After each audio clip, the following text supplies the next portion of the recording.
Alright, hey guys, it's Cardbender here, taking you through the new mini set Wailing in the Caverns from the Forged in the Barrens expansion. So the mini set is going to be released tomorrow, and we're going to be taking a look at some of the cards. So let's start off with Demon Hunter. So the first card coming up here is the Sigil of Summoning. This is a sigil, just like the ones released earlier for Forged in the Barrens. We had the Sigil of Silence, and we had the Sigil of Flame. Kind of powerful effects at the start of your next turn. An effect happens, and for this, it's summoning two 2/2 demons with Taunt. So I think similarly to the other sigil effects, they're just kind of hard to get the effect. The slow payoff just doesn't work too effectively for the kind of pace at which Hearthstone goes now. And for this card, you can compare it with this card actually, Valkor, which was released from the set, which was summon two 2/2 demons with lifesteal. This card doesn't see any play, so this for 1 mana less, you get minions with Taunt, so it's kind of more defensive. So maybe playing it a turn earlier, you still get the payoff because it will have Taunt the next turn. But I think generally these kind of cards just aren't quite good enough, and the fact that you're not getting the immediacy and then it's coming down a turn later, I just think it's not good enough. You're not getting enough value for it to be seeing play. If these were 3/3s for 2 mana, I think you definitely see play.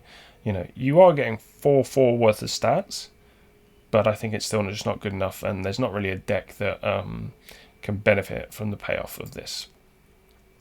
Then next up we have the Fell Rattler. So this is another demon, so another bit of addition to the Demon Hunter Death Rattle package. So we have Rush, and then Death Rattle, deal 1 damage to all enemy and minions. So you could think of this, it's kind of like Swipe, which of course isn't in standard anymore, the Druid card. So this is kind of like a Swipe for minions. If you attack this into their biggest minion, it will end up dealing 4 damage to that minion and then 1 across the board. So kind of like a 3 mana Swipe, and I think it's generally a pretty good addition to the Death Rattle Demon Hunter package. That deck can sometimes get overrun by faster decks, and this could be a useful tool that could help fight back. If you say, imagine Miracle Rogue, who deal with very wide boards, and often they might put Divine Shields on some of those with Guardian Orc Merchants. So say they put the Divine Shield on their field contact. Now you can attack into the field contact with this, taking off the Divine Shield, and then the Death Rattle will kill off that 1/1 and potentially some of those other minions along the way.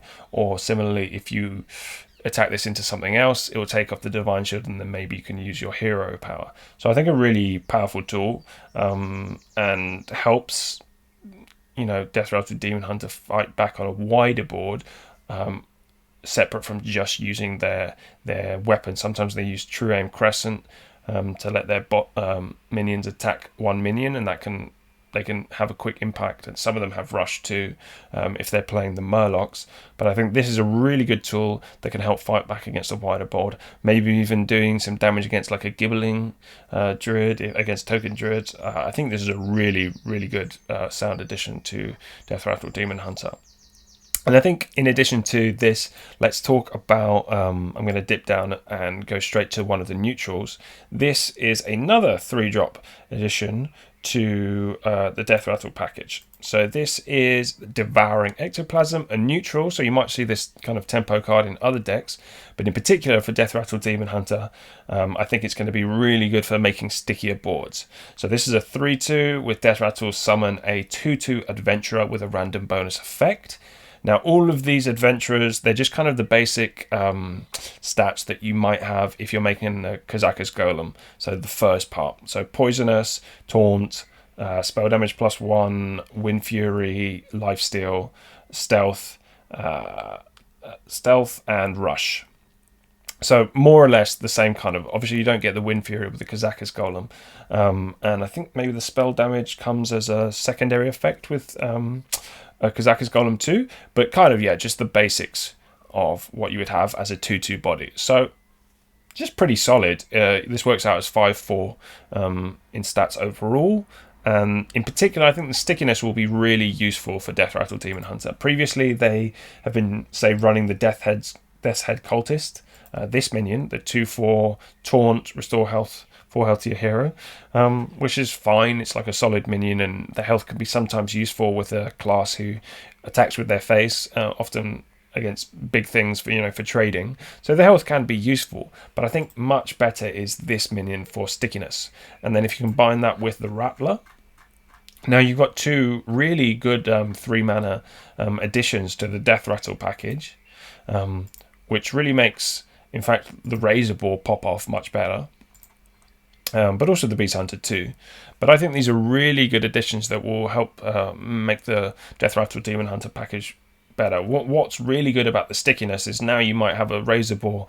You're inclined not to attack it, but if you do attack it, sometimes it would bring up the 2-4, and then your opponent can then clear that off and it's finished. But now if you've got the Razor Ball pulling out the Devouring Ectoplasm, now you've got a bit more stickiness. Or perhaps they're pulling out the Fell Rattler, but now they've got to deal with that awkwardly because that might take out their board, so they've got to make less efficient trades to make that work. So I think really, really good additions. Death Rattle Demon Hunter is already in a kind of solid position. It does quite well against control decks because it's got just overwhelming amounts of stats. So I think those are good additions. The next one up, the final Demon Hunter card, there's 3 cards from each class, is the Taint Heart Tormentor. So it's kind of an interesting card. Another 8/8 demon, like the Inquisitor. So that's a kind of clash, because if you're running the N'Zoth package, you only really want to be running the 1/8/8 to smack them in the face. That's your win condition for a lot of the games.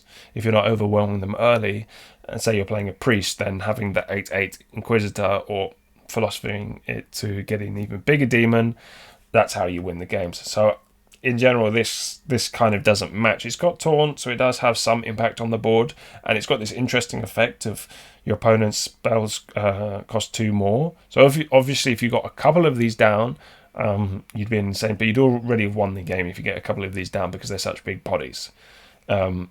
If there was such a thing as Big Demon Hunter, if that was viable, then this would fit in it, but unfortunately that deck, it's just too slow. You never really get there. I know people experimented with Big Demon Hunter in the previous sets and it never really worked out. I'm not sure anyone's experimented with it as much now because they know that just the package doesn't really work. This would be another addition. It's an 8/8 demon, and if you are able to get a few big minions out, this would maybe help you win the game more easily because it's harder for them to counteract. But yeah, it's just not as good as the Inquisitor in the current builds, and I don't see it seeing much play. But that's it for Demon Hunter, and I'll see you guys in the next video.